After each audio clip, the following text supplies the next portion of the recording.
We're live? Yep. Hey there, folks. It's Jordan with Status Coup, day 19 of the United Auto Workers strike. We are here in 125 degree. No, it's pretty hot actually. I don't know, 80 something degrees. Feels hotter. But we're here in front of the Ford plant in Wayne, Michigan, which we've been here a bunch of times. Ford, Stellantis, General Motors, obviously still striking. So we're in our third week. We have been here every day reporting on the ground, lifting the voices of the workers. And I'm here with Eric, Ford worker, and you are a newbie. So you started here in May. Did you know that this was coming down the pipe? I knew it was coming down, but not to this extent.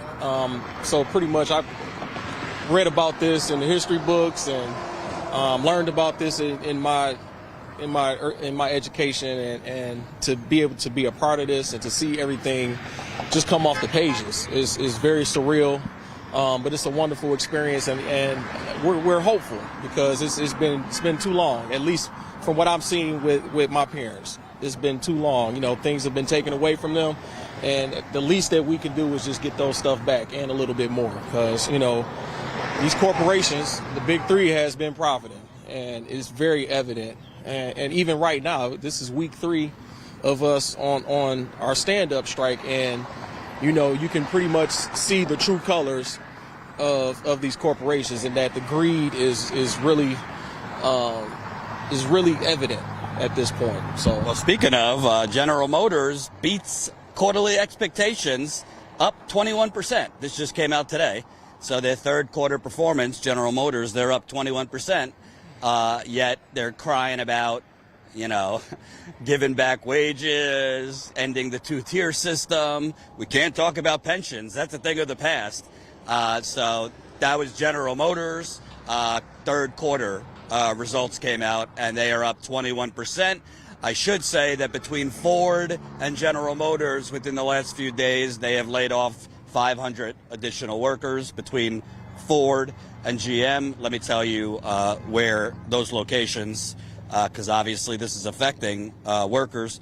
Ford on Monday said it was furloughing a total of 330 workers at its Chicago stamping plant and Lima, Ohio engine plants. General Motors is laying off 130 at its Parma, Ohio metal center, and 34 at its Marion, Indiana metal center. So they're laying people off, even though I don't think they have to be laying people off.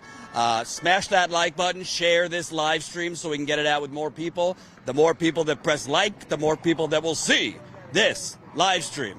Very important, press the like button. And remember, we could only stay out here as long as you fund it. We got 13 paying members sign-ups yesterday. We need to get 15 to 20 every day to stay out here. We want to be out here as long as we can, but we need you. 16 cents a day, that's all I ask from you. That's $5 a month. Sign up, statuscoup.com/join. You know, I was also noticing something. I don't know if you've seen it here. We were just at the Centerline Mopar facility, and they have company officials videoing just workers going around in a circle. So they're basically recording everything the strikers do, and there was a police car sitting there too. It's kind of strange that they have to video workers going around in a circle, which is what you do at a strike. Anyway, I digress. Tell me about what the mood is out here, because this plant has been since day 1 on strike. So you're now day 19. Obviously, it's all, you know, cheerly pom-poms and excitement on day 1. But as this goes longer, it's hot. People get tired. $500 a week isn't a lot of money. What's the mood out here? today, it's very positive. So I kind of went up the line to get everybody's energy. That's why I was dapping everybody up, before we spoke. But, the energy out here is very positive. Everybody's optimistic, and that's all we could ask for. Yeah. So tell me about you. We were talking before I went live. I mean, your parents work at this same facility you work at. Your grandparents worked at Ford. This is a generational thing. Tell us about what working at Ford has been and how far back does it go in your family? Oh, man, it goes back as far as the stories have been told in my family. My great-grandfather pretty much moved the family up here in Michigan, and he worked for Chrysler. He became a pastor, had a church, and for many years, it just seemed like it's just innate for us to be a part of the auto industry. Given the fact that I pretty much love my family and love the traditions that we hold, I wanted to maintain that tradition. So it's an honor to be a part of this. I've been a Ford kid my whole life. Love the vehicles. I think the quality of the vehicles have gotten better over the years. So it's just I take a sense in pride, and even when I'm on the line, I let everybody know that, hey, I'm fourth generation. Like, I try to come in with positive energy every day to say, hey guys, let's go ahead, let's make some trucks, let's make some trucks. So it's a sense of pride for me mostly. And when you came in, because you've only been here since May, did you come in full time? Are you a temp? What's your situation? So I'm a temp. But I've been putting in full-time hours, sometimes 10 hours, sometimes 11, but pretty much been full-time, hoping to get flipped over to, permanently in a permanent situation. So that's why we're here. Did you know when you started in May, obviously there was an expectation that there might be a strike, but did you know that potentially you could be a temp for 7-8 years? See, now that was the part that it kind of causes a little bit of frustration, because who wants to be a temporary worker that long? Who wants to make bare minimum for that long? We got families to feed. We still got at least the gas to drive to work every day. So it's a little bit difficult, but it kind of threw me off. And then with the negotiations that are going on, they want to keep. GM and Stellantis want to keep temporary work. Like, that's unacceptable. No one can live like that. Yeah. And you were saying you got family to feed. I don't know if you have kids or anything, but what are you making here as a temp worker, and how are you surviving in this? They say it's a good economy, but everyone I'm talking to is just struggling to stay afloat. Struggling to stay afloat is an understatement. So my situation, I'm making $16.67 an hour. Yep. And but at the same time, I also have a cleaning business to kind of try to supplement, the income and whatnot. But so you working here and doing another job in cleaning? Yes. So I was also a substitute teacher at one point. So I was literally doing all three. I would literally work 6 p.m., sometimes get off at 4 a.m., probably get like a cat nap in, wake up, be a substitute teacher until 3 o'clock. If I was booked to do a cleaning, I would do that, try to do that on the weekends. When do you have time to piss? That sounds crazy. It was rough. The times that I was working in here, that was when I had time to piss. But it was a struggle. And even now it can be challenging. But again, this is how we got to fight for what we want. So. And do you find from a lot of the temporary workers you work with that story is kind of the norm of people having to work more than this job to pay bills? Absolutely. I know a couple people that have like a t-shirt business custom t-shirt business that they run. Someone else does some cleaning on the side. Like that seems to be the running theme here in the plant, that everyone has a side hustle outside of this. And that's in a quote strong economy, where we keep hearing in the media from politicians that the economy's good, unemployment's low, this and that, but when you actually kind of look underneath the hood of the car, it's not so strong. It's most people have to do more than this to survive. Yeah, we gotta do extra, and that's not what we thought the American dream was originally. I question the American dream every day. Whether if it's a reality, whether if it's real for us, whether if it's real for anybody. It's something to think about when we talk about the American dream, and when the economy is doing well, but you have the low working class not doing so well. That doesn't add up. Do you question if it actually is just, like, at this point, a pipe dream? Like, is it just a dream that's not attainable? Is that kind of what you mean? I think it's attainable, but right now, I think we're in a dark period to where we have to question that, whether if it's real or not.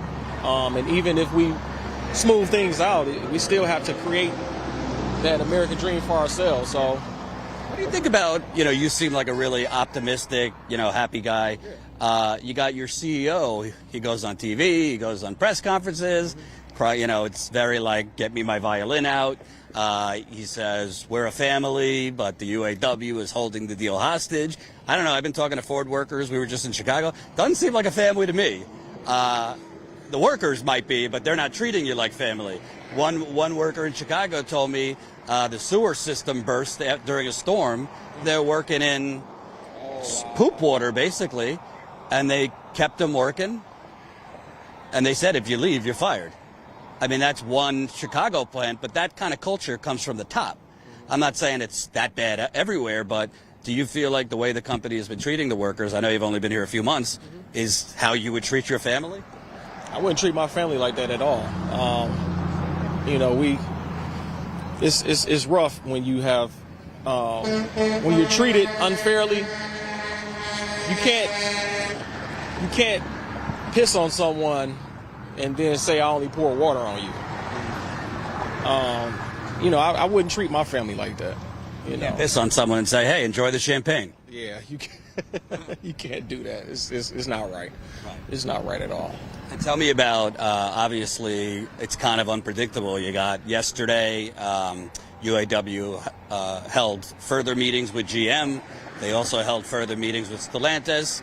I don't believe they met with Ford yesterday, but they're dealing with three different companies. Some companies are more, I guess, or offering a little bit more, but at the end of the day, all three are continuing to push this narrative that this is the new reality.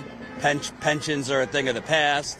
They're saying, yeah, we'll lower the tiers, but they're not even explaining why we need a tier system in the first place.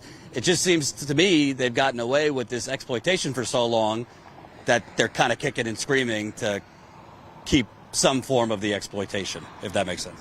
And it's actually catching up to them because the people are stronger now. We're a little bit more wiser. So we're not taking it anymore. This is 2023. Like, we have to get with the times. Record profits needs record deals, record contracts. So what do you think? What do you think so far about how the media has covered this? Because, I mean, I see local media's here, but when I go and watch, I see them interviewing like one or two people, and then I see it on the local news and it's cut down to 20 seconds, and then the anchor kind of keeps regurgitating what the company is saying. Oh, this is going to hurt the economy. Oh, this is going to hurt the consumer. Do you think that the media has covered this, focusing on, lifting the workers' voices? To me, it's a sham, and the media, the regular news media outlets want to paint this picture that they want to basically paint us to be the villain, and again, that's not fair because we work hard every day. Like, it takes a different individual to work in these plants on your feet 8+ hours a day. You got to ask permission to go to the back. Like, it's really rough on the human body. It takes a strong individual. That's why I got so much respect for all of my brothers and sisters, that work here. Like, we bust our tails to make sure that we put out a quality product. Yeah. And for the media to paint this picture like we're the bad guys, that has to be, that we got to address that. That's why you need independent media. There you go. To actually tell the truth. There you go. Because I'm not even doing anything so it's not like it's takes talent to go out and talk to workers. You just got to be willing. And unfortunately, a lot of these companies are big advertisers on the local news and the national news. So, of course, they don't want to, be too harsh on the companies. They don't want to show horror stories. I mean, I'm talking to workers. I don't know if you've seen this. I'm talking to workers that people pass out on the line and managers just say, push them aside, keep the line going. I've heard of deaths on the line. Keep the line going. Something has shifted where if the mentality of these companies is just, no matter what, keep cranking them out, more cars, with not a lot of worry about worker satisfaction. It's all about worker productivity. And it's actually showing right now with negotiations. Like, how come we haven't come to a deal yet? Like, are you guys that, like, you throw the word family around and you say we're like family, but yet and still, here it is, day 19, and we haven't come to an agreement. you know, when family come together and hash out whatever it is, we try to hash it out as fast as possible so it doesn't blossom into something bigger. Right. And right now, they're really showing their tails by, you know, having us, you know, we just want what's fair. We just want what's fair. For you personally, and you said your parents work here too, let's say you got a 30% wage increase, you know, they change the tiers that you become full-time and get that top rate, let's say after 90 days. How would that change your life economically and otherwise for the better? I could do a little bit more. I could look into some investments. I could put more and at least make sure that I'm putting my eggs in the right basket so that when I do retire, that, you know, I can retire with some pride. So it would give a little bit of boost. Absolutely. Would it give you a little more downtime? Because you said at one point you were working this job and 2 others. Would you be able to maybe work a little bit less and have some downtime? Maybe, but I still got my cleaning business to run. So, you know, at least it'll be like a happy type of tire. Like, I know I got some money in the bank. I know I got some cash. You seem like a hustler. You like to be out there. That was probably one of my goals for 2023 was to be one of the hardest working men, one of the hardest workers in my life. You know, to prove to myself that I could do the work. So yeah, I'm a workaholic for sure. Absolutely. And lastly, you know, Shawn Fain, the UAW president, he's talked a lot about this being bigger than just, you know, the auto industry, that this is about the entire working class, and what you guys are able to achieve, you know, hopefully with a record contract, will be kind of the blueprint, the game plan for other industries. Do you feel like this might be catching on in other industries, that other people are paying attention and being inspired to maybe try to unionize? If they are unionized, like start, you know, planning now for the next contract fight. How do you think this is going to spread? So first and foremost, I want to give kudos to Shawn Fain for, you know, our UAW president. I want to give him his flowers right now because from what I've been hearing is that we haven't really had a president that is really fighting this hard for the people. And I think what it's doing right now currently, it's sparking something. So we can expect to see others coming together, wanting to unionize. So definitely kudos to him for being that fire starter. So we're going to see a lot more people wanting what they're doing. Do you like this current strategy? Because, you know, there's some workers that were disappointed. They wanted all the plants out at once. Other workers I talked to kind of like it this way because obviously it allows the strike fund to last longer, keeps the companies guessing. At this moment, they're not on strike at the top profitable plants, but they're still hurting the companies. I mean, the companies are losing money, and they don't want to lose $1. The Chicago plant they just went on strike for Ford is particularly a moneymaker. So is this one. So you kind of like the strategy the way it is? I like the strategy. And again, kudos to him for developing. Kudos to Shawn Fain for the strategy because, you know, we could have shut everybody down, and then, you know, what good is that going to do for anybody? So the stand up strike strategy is good because he surprised the hell out of me when GM and Stellantis couldn't come up with a deal a few days ago. He said, all right, 30 more plants, let's go. So it's like it's very strategic, and I think it's going to work in our favor. Absolutely. Thanks, man. Eric, yes. Hope you get full-time soon. Thank you. Absolutely. Appreciate it. So smash that like button, share this live stream. Let's get it out to more people. It is hot, but the spirit here, you feel the solidarity. It's fantastic. We are, what is this, day 19 we've been out here? We want to continue. We want to stay out here, but we need you. So please, please, please, if you're new here, subscribe to the channel. We just passed 155,000 subscribers.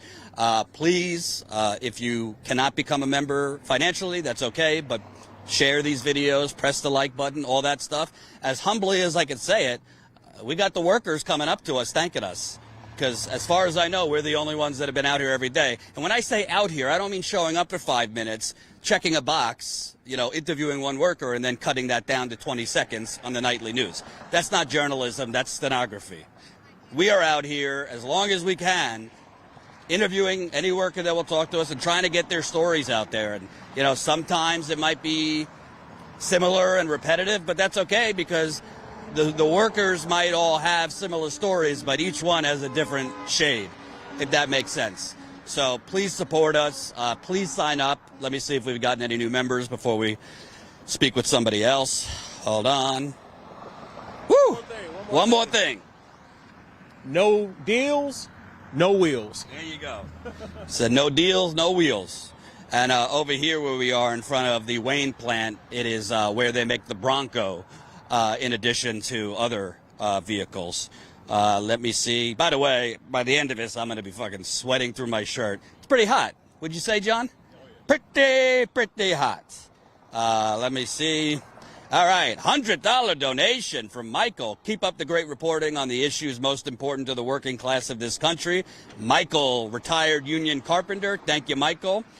We got new Status Coup members, Che and Henry. Thank you, Che and Henry. I really, really appreciate it. We got new YouTube members for Status Coup. Math 5000. Thank you, Math. Joel signed up on YouTube. Kevin signed up on YouTube. So that's 5 total members since we've been live. Our goal is 15 to 20 every day. Fuck that. 20 every day. We need 20 new members to stay out here. So please, if you're watching and you're saying, stop asking me for money, I'm not going to stop until you, the people, fund the media that you would like to see. We've already spent in basically 3 weeks on the road. I got to get the exact number, but probably close to $8,000. That's a lot if you're an independent media. When I say independent, what I mean by that is we don't take money from General Motors or Ford or Stellantis or the Democrats or the Republicans or the banks, the fossil fuckers, big pharma, big real estate, Silicon Valley, the military-industrial complex. Our funding comes from you, the people. So please, please, if you can, statuscoup.com/join. Every time I see a new member, it excites me because I know we have more revenue coming in, more stable revenue coming in every month, so we can stay out on the road longer. Double K, Super Chat, $19.99. Thank you, Double K. Anybody else want to talk? Mr. Joe, come on over.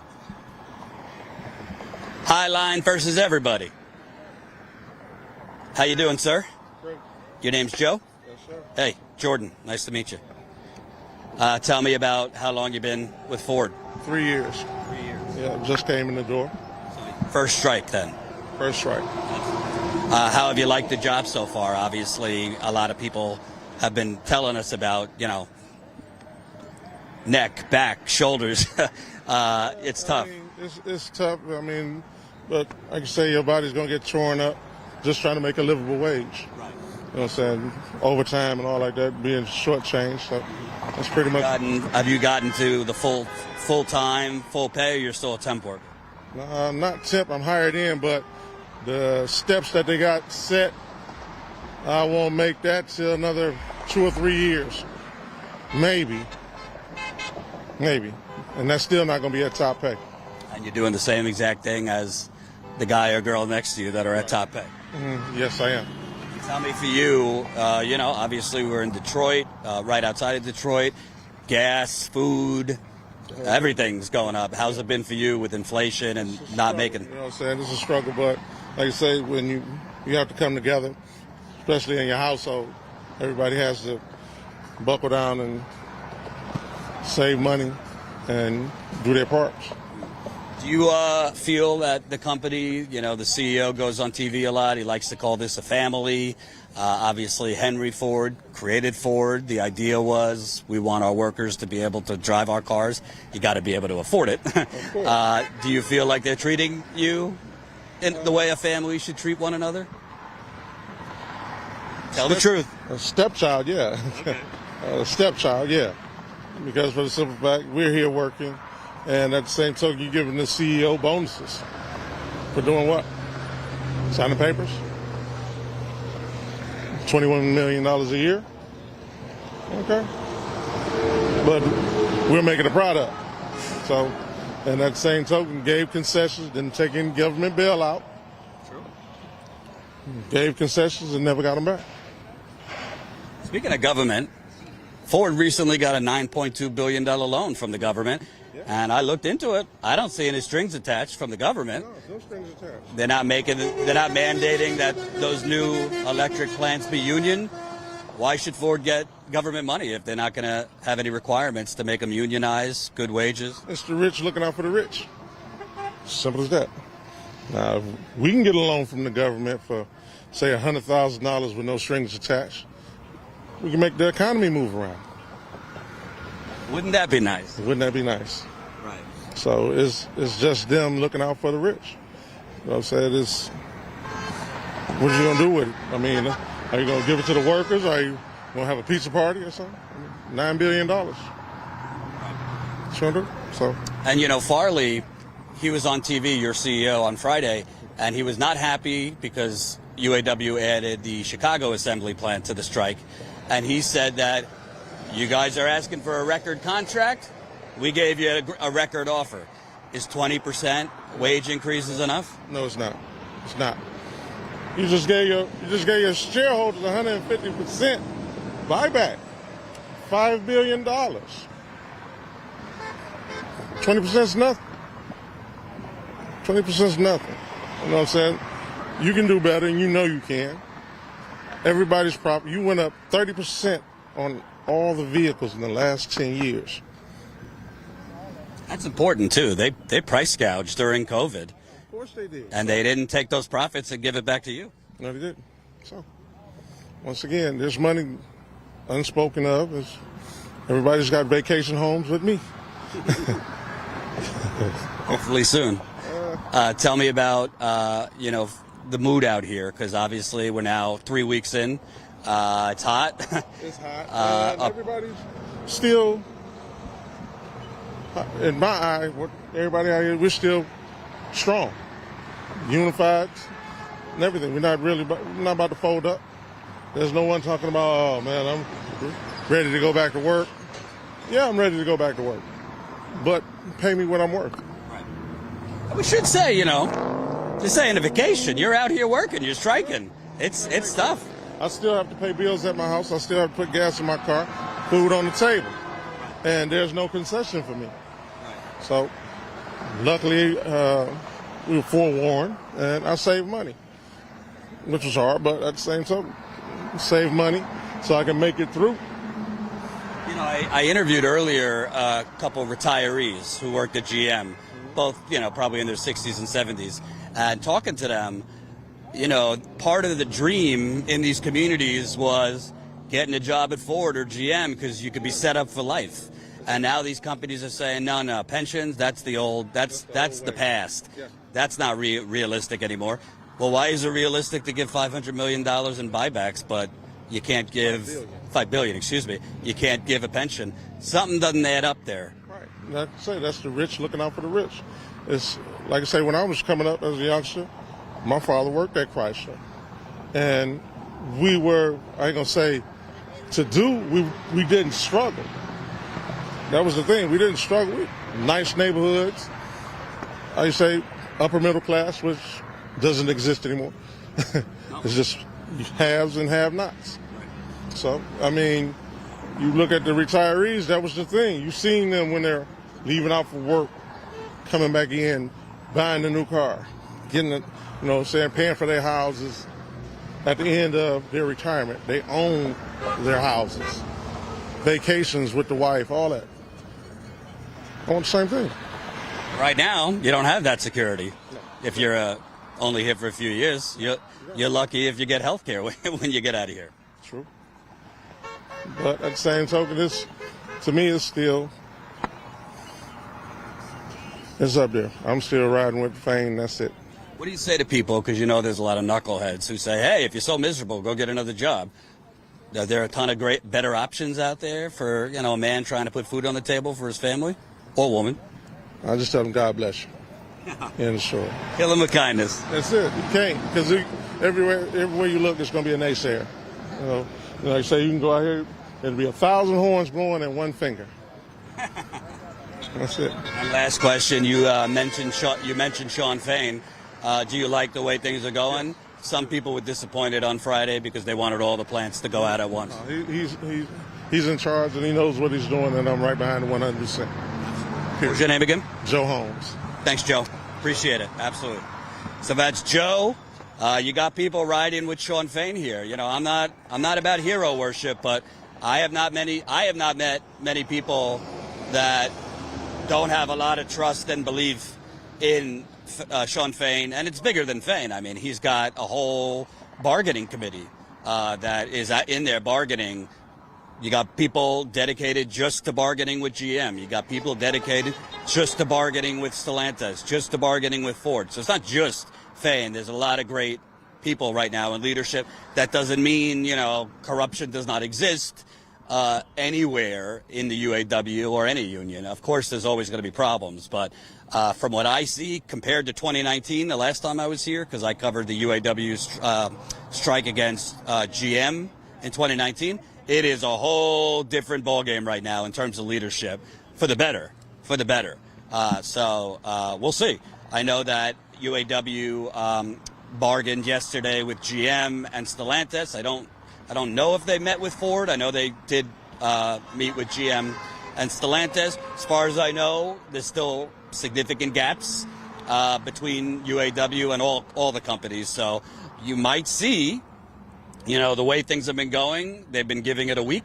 So you might see on Friday, which is when Shawn Fain has been, you know, doing his weekly broadcast, which updates and then announcing new plants. I don't know. You could see bigger plants go on strike, more profitable plants go on strike, because we're now day 19, and pretty soon, you know, you're in the third week, and so at some point you got to kind of escalate. But it's not just about, for example, going out at all plants, because you got to remember specific plants. If you strike at specific plants, it affects different things like suppliers. You know, suppliers might supply more to certain plants. So not that the UAW wants to hurt suppliers, but if you go on strike at specific plants and the domino effect is those suppliers are screwed, that puts strain on these car companies, because the suppliers at the end of the day are supplying for these companies. So it's definitely three-dimensional chess that the UAW is playing right now. We got another person? Smash that like button, share this live stream so we can get it out to more people. I will keep reading super chats and members. Please sign up as a member. I'll read your memberships. Come on over. What's your name? Denise Jennings. Hi, Denise. Hi. How long you been working here at Ford? I don't work here. I'm actually from Rossonville Ford in Ypsilanti with Local 898. That is solidarity, to be out here on a hot day for your brothers and sisters. Of course. Tell us what it's like over there in Ypsilanti. I've been talking to workers. You hear a lot of different things. Some of it's not good in terms of managers kind of on you constantly, speed it up. Some workers, you know, sick on the line. They just kind of push them off, keep the line going. How is it at your place? In our place, we haven't experienced any of that. I personally haven't seen any of that. We are a parts plant, and pretty much I don't know what other people have witnessed and going on in their plants, but I have had no trouble in ours. And for you, what was kind of the top issue that made you feel you wanted to go on strike? Was it the wages, tiers? It's all of the wages. As a legacy employee, we gave up a lot in the contract. When they did the concessions, and Ford promised to give back to us, and that hasn't happened. Also, the tiers, I think that needs to be gone. My son works at Livonia Transmission, so it's big for me, and I have a nephew that works in my plant to make sure that their future's secured. I raised my kids as a single mom, and I, was afforded the money and the things, the overtime and different things to be able to help me raise them. And I want to make sure they have the same stability, future, and make sure that they have this opportunity to raise their kids in a comfortable manner. And I think that's important because so many people I've talked to, their parents worked at these companies, their kids. I mean, I was just talking, I think his name is Eric, that his parents work at the same Ford plant right here that he does. So obviously, as a mother, you want your kids to have better than you had. But in this situation, they have less because the company has been giving less over the Yeah, and actually, you said working. My grandfather worked at the Ipsy plant. My mother and father worked at Rossonville. Now I work there, and now my son and I have a nephew. So it is important to make sure that we're just able to have a wage that's comfortable. As you know, groceries, everything's expensive right now. So we just want to make sure we have a comfortable wage that's competing with other places. I should have asked you, how many years have you been working here at Ford? September 23rd actually was 27 years. Wow. Yep, 27 years. Yeah. Seen it all. It's interesting because you don't hear, the media, which I think has been a little too friendly with the corporations, but you don't hear them asking the corporations, why did you break your promise to the workers? You promised to give back wages, the benefits, this and that. So they said, help prevent us from going belly up, Right. but they never gave those things back. Yeah, and I don't know why they didn't, or the media's not asking, but sometimes the media, goes one way or not the other way. I just know that if you look around the country, a lot of organizations are getting fed up with corporate greed. Yeah. You look at what happened with UPS, you look at the workers, and my cousin actually works in Vegas, so, they signed to do a strike. Yeah. So Motor City was talking about it. You got the nurses out. So I think right now... About to be a massive healthcare strike, too. Exactly. Yeah. So I think if you look around the country, like I said, people are getting fed up. It doesn't make sense for corporations to make billions and billions and not find a way that's feasible for them to make their money and make sure the workers are, because a lot in different plants, people are working in situations that might not be safe, assembly opposed to parts plant, but we still have things that are in there. When I hired in, there was injectors, different things. A lot of people think that we're lazy or that we're not entitled to make anymore. That's wrong. We work hard. We put ourselves in different jeopardy over the course of working in a plant that probably is unforeseen, haven't even seen that yet. So it's interesting you said that, because I interviewed retirees this morning, and they were telling me, you got retirees going to the doctor 2-3 times a week, all sorts of physical problems from working at these jobs. A lot of them have, unfortunately, cancers and things like that, because back in the day, the stuff in the air in these plants, and there was less health and safety. Yeah. So you're knowingly kind of breaking down your body in a way for that American dream. Yes, but it is a great, UAW is a great organization, and we have excellent health care. And like with the negotiations, I have being with Ford, I have faith in our bargaining team. We have a hell of a bargaining team, and I know that they're going to make sure they secure the best for us, because they feel like, family. They're not just in it for themselves. They want to make sure that we secure something, because everybody has someone in the plant, and everybody wants to see us gain and not lose any more than we've already lost. So, and what do you think? Because the CEO of Ford, he's gone on TV a lot. He's saying he likes to call Ford a family. It is a family business, Henry Ford. But then he says, we've already offered a historic contract. This is better than any auto workers have ever gotten. Most people I talk to say a 20% wage increase over 4 years, it's not right away, is not enough. How do you feel about what they've offered so far? I can't really speak to what they offer, because I didn't see anything. I just hear hearsay. Some people do, like if it's 20%, you hear different ways. If it's 20% over 4, someone said 20% up front. So until I actually see something... right now it's 20% scattered across 4 years. They also have said we'll end the tiers. So 3 months will be, you'll get up to top pay, bring back cost of living. As far as I know, they're not moving on pensions and other things. Though, like the COLA, because we lost that.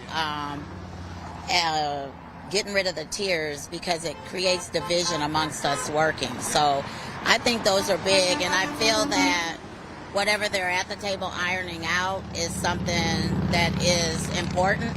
And I think that I feel that it'll get ironed out. Like you said, it's usually like a 4. We usually don't have that hard of time with negotiations, but it's a different time. They're negotiating with different people. So, I don't know. I just, whenever they present it, then I'll be able to see and make an informed decision. And for you, obviously you mentioned you had raised your kids as a single mother. Let's say you get like a 25% increase in wage plus the cost of living and other things. How would that, improve your life? How would that help you? I'm sure it would make things a lot easier. Yeah, yeah. For one, I'm getting married next year. So yeah. Congrats. Thank you. Yeah, it would definitely an increase because we haven't had one. So an increase would definitely make life easier. And I just think that everyone should be able to be made whole and make, the same amount. We're all doing the same job. So eventually I'd like to see whatever pathway they come up with for the tiers to go away and for them to make. I'm all for that. My last question, day 19, hot out. Seems like people are in good spirits. Talking to your colleagues here, people, for the most part, still kind of good energy, good hopes, because after a while, a strike is definitely, it can wear on people. Yeah. From anyone I've talked to, I actually went to Toledo yesterday. I was out there, so I went to the plant there and was out there with them for a couple hours, and I've been to Tyler and Ecorse Road. I haven't run. They were in really good spirits because I think they understand that it's time to take that stand to make sure that we get what we need. So, like the saying, now is the time. If we don't do it now, then when?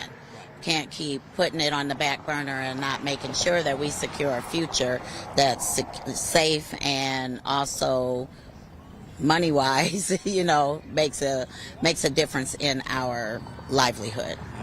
What's your name again? Denise. Thank you. I appreciate it.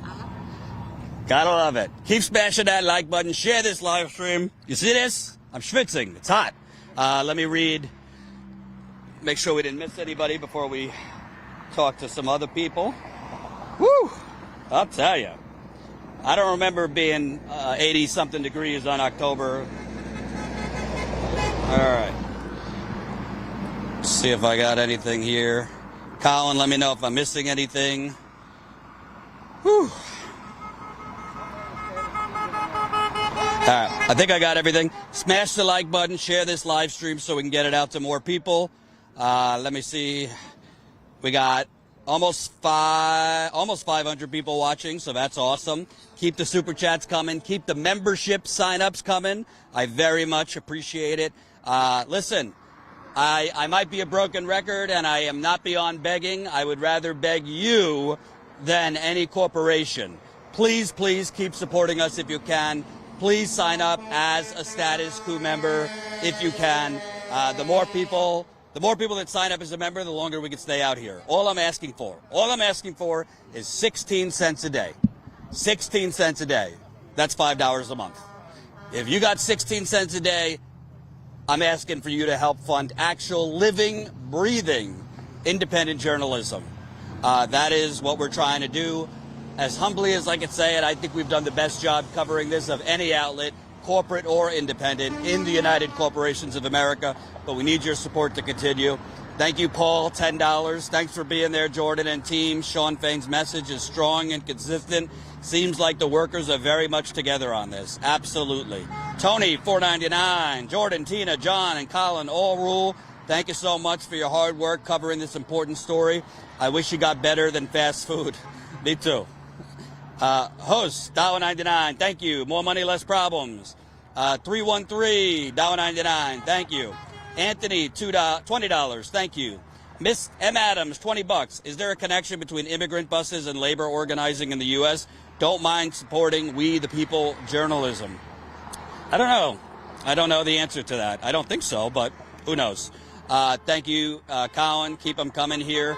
Again, smash that like button, and I would love to shout you out for everybody that signs up as a member. We got to hit 20 new members a day to stay out here.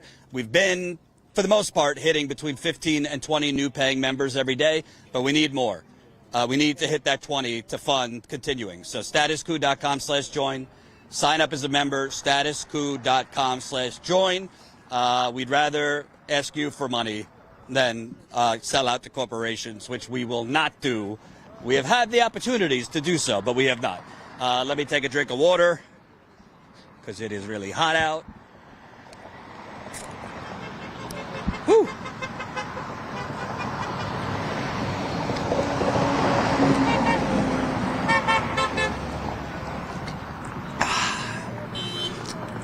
No takers right now? No? He might. All right. Well, I'll just have to improvise till we get somebody. Hold on. Let's read the chat. I thought those fine folks wanted to talk. So they were on when Tina was here. Okay. Yeah. Got it. All right. Christine, $9.99. Thank you. Whew. Ivan says, I was a union steward, health and safety rep for over 30 years, and I have some very important things to bring out on injury prevention and job loss. Feel free to email me, Jordan Chariton at StatusCoup.com. Would love to hear whatever information you have. Let me see what else we got here. Whew. $2. Auto workers for Trump. Okay, interesting. Thought Trump's speech here was not very union friendly, if you ask me, but that's me. Michael, as far as I'm concerned, these people are just asking to get back what they gave up in 2008. Completely agree. And I should say, we interviewed retirees earlier. We'll probably post that tomorrow, and that was really, I think, one of the best interviews we've done out here, because obviously, the focus and the people on strike are the current workers. But when you talk to the retirees, and you'll see this tomorrow, I hope everybody watching will watch this interview tomorrow. We'll post it in the afternoon probably. You kind of see just how far things have devolved down to shit. Not just in the auto industry, but just this whole cesspool of a country. You see how jobs like GM, Ford, Chrysler, back in the day, really helped forge community, because a lot of these jobs were the way that people came together through, becoming friends with people at work, partaking in things at your local union hall, your coworker on the line, your kids are on the same, soccer team or baseball team, whatever. But as they've closed down the plants, as they've really just union busted, it's really broken apart communities. And I really got a sense in the interview I did earlier with these retirees, which we'll post tomorrow. You really get that sense, and it's heartbreaking. And there's some things we spoke about that were very joyful and nostalgic to hear. And then you hear other things. One of the retirees I spoke with started tearing up. Because she gets emotional thinking about what it was and now what it is. And the truth is, it can be what it used to be. How these companies are exploiting these workers, that's a choice the companies are making. Because if you remember, if you're old enough, in the 1980s, the shotgun was shot. Greed is good. Remember that? Wall Street? Michael Douglas? Greed, for a lack of a better word, is good. Well, that became government policy.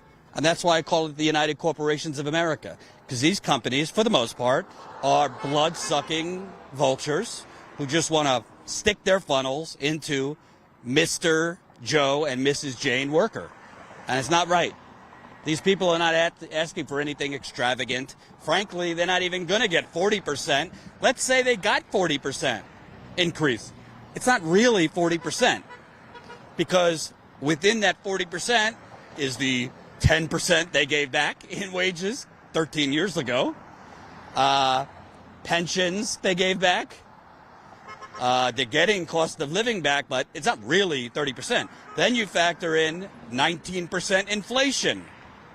They say inflation is better. Yeah, it's better. It's not gone. I mean, we're driving around. We've been seeing gas at what, $3.70 in some places? We go get 2 sandwiches and a drink and 2 drinks. What is that, $30? So spare me, inflation is so much better. No. And there's a 20-year inflation that the corporate media doesn't talk about. It's called gentrification, or what I like to say, economic terrorism. That's an inflation that has lasted for years. Housing, rent, all of that. All of that. All right, we were doing well for a while, but now, it's all right. Sometimes more people want to talk. I'm happy we got to talk to a few workers. Hopefully we'll get 1 or 2 more. Yesterday, forget it. We got here at 6 o'clock. We were doing some other things earlier in the day. I started here. Then I walked to the next picket line, which is, I don't know, like 500 yards. Nobody wanted to talk. Then I walked down another couple hundred yards to the next line. Nobody wants to talk. Not because they don't like us, just whatever. Some people are shy. They don't want to go on camera. A lot of them who said no at least thanked us for our coverage because they've been watching. We yesterday went up and down, up and down, up and down. What did we get yesterday? Like 35, 40 no's? And then we crossed the street. Sorry if you watched, you know what I'm talking about. We crossed the street. One nice lady said yes, but then when I was on camera with her, she didn't particularly want to say anything. No offense. And then finally we got one nice woman who talked for a while. So sometimes, you got to swat them away because everybody wants to talk. And sometimes nobody wants to talk. But, you do the best you can. Let me tell you where you're at. Tell you where we're at. Whew, it is hot. By the way, let me tell you, this is hard to be out here for a worker because they're on shifts. And they're going 3-4 hours at a time, and it's 82, 83 degrees right now, but the humidity is really, really bad right now. I hope my wife's not watching. She's going to yell at me. I did put on sunscreen. And I am drinking water.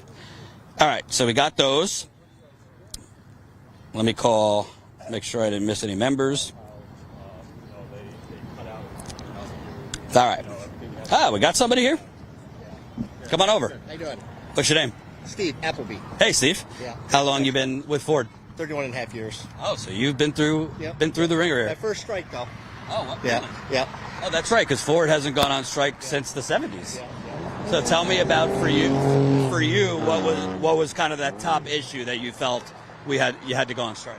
Well, to begin with, from my understanding, the way it is right now, I mean, we'd have to get at least 20% raise just to keep up with inflation. I mean, inflation, especially the last 2.5, 3 years, it's just out of control. Yeah. And just to break even, we'd have to get 20%. And on top of that, what we gave away in 2008, back in those negotiations. And, some other things that kind of irritate me is and I've been trying to get answers to this question for a decade or two. And that is, from 1980 and past versus 1980 and before 1980, the average top CEOs in the United States were making 30 to 40 times what the average worker was making. Now they're making 300 to 400 times the average worker. And all around the world, the average top CEOs make roughly 30 to 40 times the average worker. So why is it so different in the United States than in other countries? And for example, the head of Toyota, the CEO, he just got a raise, and he just got up to $7 million a year. Whereas Ford, GM, and Chrysler, they're all making, 23 million, 28 million, I think 27 million.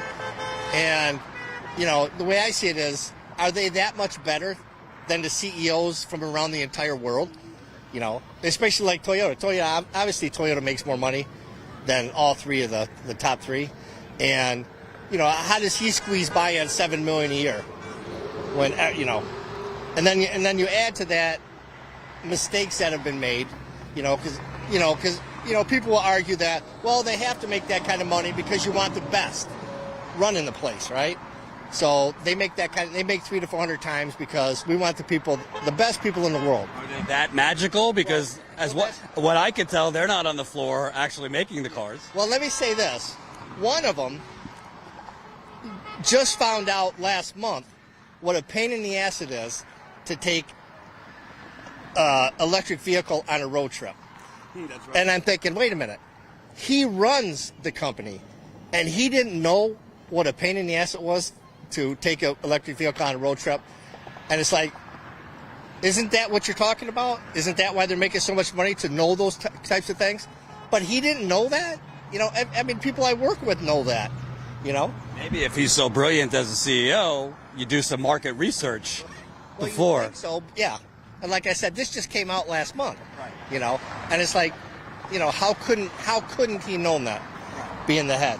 You know, Something you said also, it's really unique to the United States. Sure, CEOs in other countries make more, but when you're talking about 350 to 400 times, that's, to me, theft.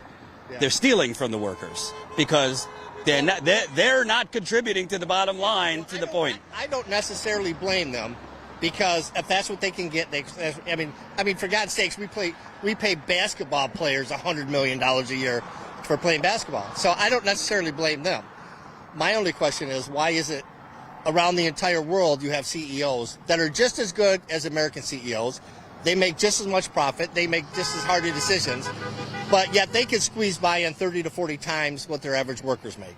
Could it have something to do with the fact that these companies have purchased our government? Just my It opinion. could be part of it. I mean, I heard it was also, years ago I listened to a book and said a lot of it went back to the boardroom. For some, I can't remember a lot of the facts, but the boardroom changed about 40 years ago, around 1980. Things in the boardroom changed, and for some reason, with that change came the huge inflation in their salaries. You know, so somebody should look into that. You know, and Well, we had a lot in the 1980s. You had a lot of deregulation of finance, less regulations on what these companies could or could not do. You also had a lot of the beginning of, well, not the beginning, but the acceleration of union busting. Yeah. Kind of just trying to weaken the unions, and that was a big government policy. Yeah. But I think you make a really good point about, you know, why is it that they have all this money, billions of dollars, to buy back their stock, yet they can't give back a pension to workers? Yeah. Something's not adding up here. And I lucked out with that, because when I hired in, I still get a pension, Right. or I will when I retire, you know. But I do feel bad for the young people, you know, because they don't have anything. You know, I get through it, but yeah, I just you know, and the thing is, even when they're losing a lot of money, the CEOs still make, you know, $25 million a year. Even if they're losing money, they still make that kind of money. So it's not a matter of their performance. If it was a matter of their performance, then a lot of them should have been losing money years ago. And, you know.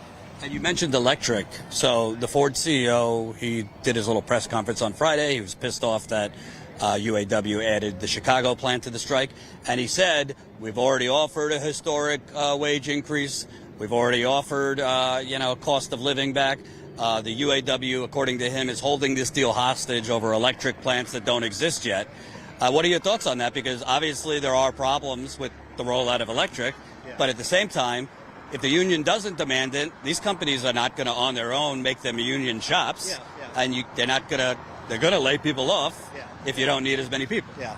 Well, I think with electric vehicles, they ought to just take their time and let it happen naturally, instead of subsidizing them, instead of, you know, giving companies all this money to build them. I mean, it's from my understanding, from what I've read, you know, just for example with Ford Motor Company, you know, because of the electric vehicles, this year, the average worker is going to lose about $5,000 in profit sharing because of the electric vehicles.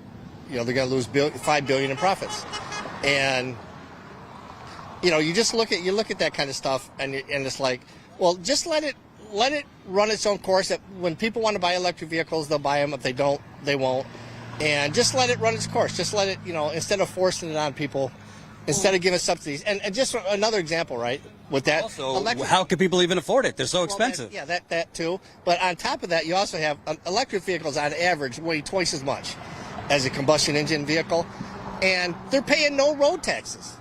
So they're twice as heavy. They're all over the roads, and they're not paying any kind of road taxes. I mean, I'm paying between, 30 to 40 cents a gallon for road taxes, and electric vehicles aren't paying anything. So, I mean, they should at least be paying for roads right? So, and then I also read somewhere that, with Ford Motor Company, if you look at the money they've invested in electric vehicles compared to the money they've made out of electric vehicles, it's my understanding that at this point in time, they've lost about $60,000 per vehicle. And I don't necessarily blame Ford because the government's kind of pushing it on them to go to electric vehicles. But still, I mean, it's a big waste of money. It's, and, why should we pay for that, as workers? Because that's what they've done now is they split us up kind of, what they call ICE, the internal combustion side, and then you have the electric vehicle side, and they're splitting us off, splitting us up. Well, also, if the government wants to push electric vehicles, which I'm for, you have to dramatically improve the infrastructure all over the country. Yeah. You were mentioning it's a nightmare to take a road trip because of lack of charging stations and et cetera. Batteries go bad quickly. Yep. That's really on the government to improve that. Yeah, sure. And everybody's manipulating things, both sides, Democrats, Republicans, both sides are manipulating things. And like, I'm sure you heard what happened with Jennifer Granholm, right? How she had on a road trip and she had people go park in the electric vehicle parking so she could just get there and plug in. They need to quit manipulating the system, both sides, and just deal with reality and then go from there. Yeah. Tell me about for you. Obviously, you've been here for 30-something years, so you have the top rate, you have some pension, so you have some security. But do you feel like when you retired, based on the pension you have, you'll be secure? Or are there improvements you think? No. In my opinion, our country's in big trouble because, basically, we're $33 trillion in debt. We have $200 trillion worth of unfunded liabilities. Starting next year, from what is my understanding, that just the interest on the debt starting next year is going to be $1 trillion a year. How are we supposed to pay that? We only pay like $700 billion on defense, and we're going to be paying $1 trillion just to finance the debt. So, the Congressional Budget Office. Another thing I heard was, they're saying if nothing changes within the next 8 or 9 years, there's either going to have to be a 30% cut in benefits or 30% raise in taxes to even things out. Or we could cut the military by 50%, which is my preferred. Or that, but they're going to have to do something. And the problem is, this is how Americans are. They won't do anything about it until the shit hits the fan. And then once the shit hits the fan, then they'll wake up and say, "Oh, wait a minute, I guess we should have solved this problem before." But they don't. They just wait for the crash, and then after the crash, then they'll do something about it. But by then, I feel bad for our children because all we're doing is taking all this debt and handing it off to them, and they really, in my opinion, that should be against the law because, just for example, in the private realm, let's say you're $100,000 in debt, but you have $50,000 in assets and you pass away, your children don't have to pay your debts. They just take it out of your assets. And if you don't have enough in assets, well then, then your debtors are out of luck, right? But in the public realm, if it's not right in one part of the economy, why is it acceptable in the other? That's the way I see it.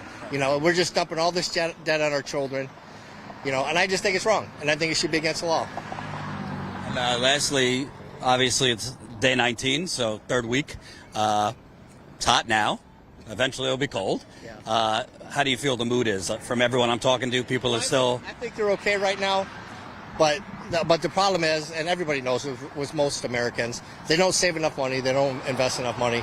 So I'm hoping, from the very start, I figured it would last 2 weeks, maybe a month, maybe a little over a month. But, you never know. Yeah. We might be here for a long time. I hope not. I hope they can get things going, But I think it just needs to be fair all the way around. Thank you. What's your name again? Steve? Thank you. Appreciate it. Okay, thank you. About the mainstream's coverage of all this. Oh, yeah. What do you think of the mainstream media's coverage so far? Because to me, I watch it. I feel like they're kind of just regurgitating what the companies say. Yeah, they are pretty much. And like I was saying, I was interviewed last week And I was on just like this, just giving facts, even though I was kind of ranting about it, I was a little more animated. And it ended up being on Hannity, but it was only on there for about 5 seconds.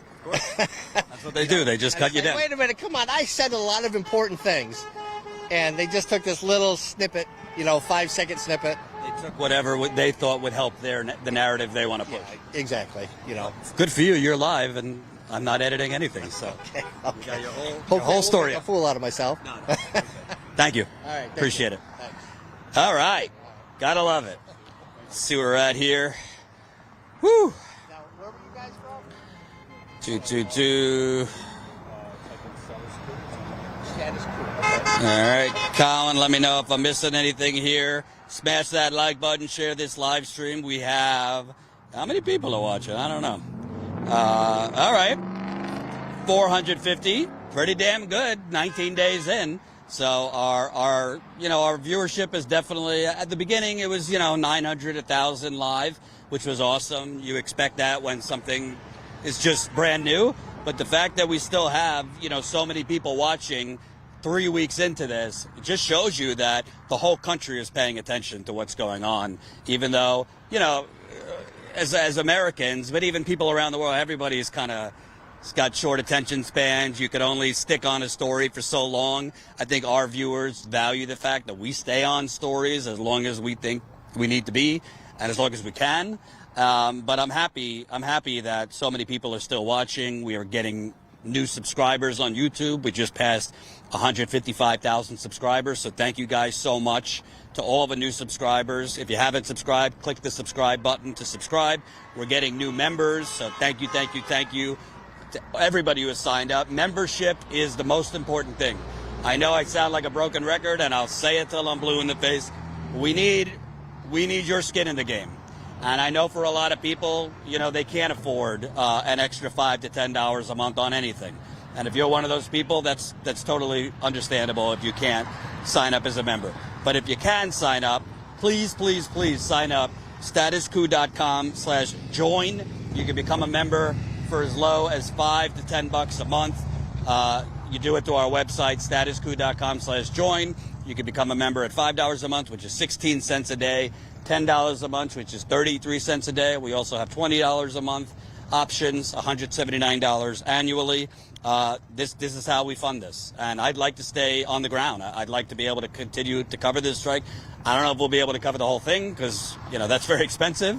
But we'd like to be out here longer. But we can't if we don't get at least 20 new members a day. I think we've gotten about 8 or 9 so far today. Christine, $9.99 super chat. Thank you. Eddie, $2 super chat. Thank you, Eddie. Corey, $50 super chat. Thank you so much. From 588 Chicago Heights. Thank you for supporting, covering our fight, brother. Solidarity forever. GB, $2. It ain't 3 or 4. Strikers are on a 6-hour shift. Thank you for correcting me. Not 3 or 4, 6-hour shift. And I'll tell you what, I don't know if I'd want to do this for 6 hours. It is fucking hot out, man. The humidity, forget it. I'm schwitzing, as they say. So these workers, they might not be working inside the factory, but this is work. They're out here. A lot of them circle. That's how they picket. They go around in circles. That, in the hot, I've been at strikes where it is very cold, and I'm here in the very hot, and neither one is super pleasurable. But they're out here, and you got the community is behind them. We've been out at the Wayne location at least 6 or 7 times. I don't think I see that many cars that go by without honking. So there's a lot of support. We were in Schwartz Creek yesterday, which is near Flint. We were in Center Line this morning talking to people.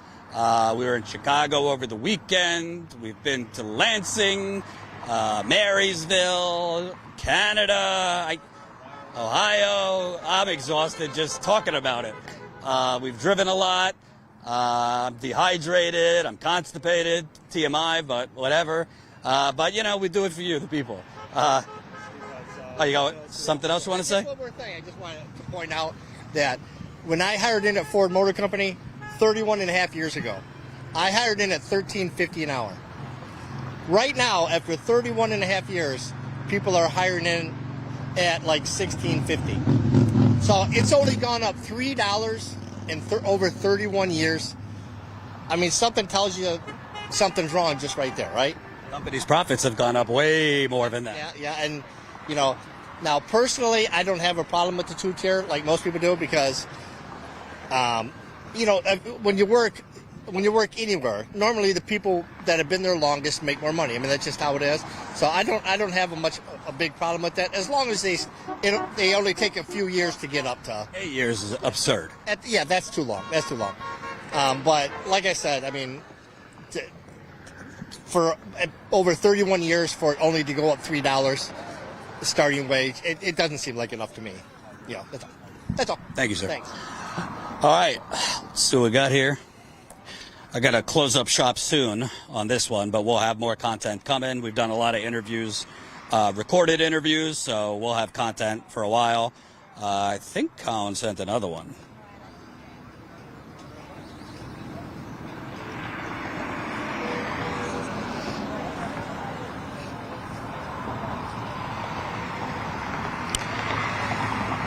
I know, I should say, as a reminder, if you don't know, when you sign up as a member, you're also signing up.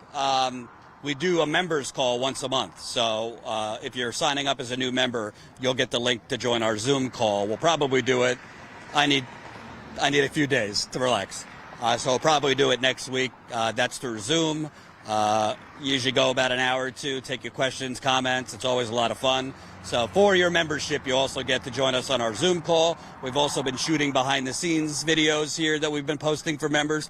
If you're a new member through our website, that's StatusCoupMember.com, StatusCoupMember.com. Once you join and go to the member content, if you're a member through YouTube, you'll just see the video pop up, a member's video, and you could click on it and watch it. Those are kind of just behind the scenes as we're going around showing you kind of some more casual things. So that's all I got. I'm going to wrap up, make sure I didn't miss anything before we do. And one more time, for those who need to hear it again, the sunglasses are coming off right in front of the camera. Please, please, 16 cents a day. That's all I'm asking.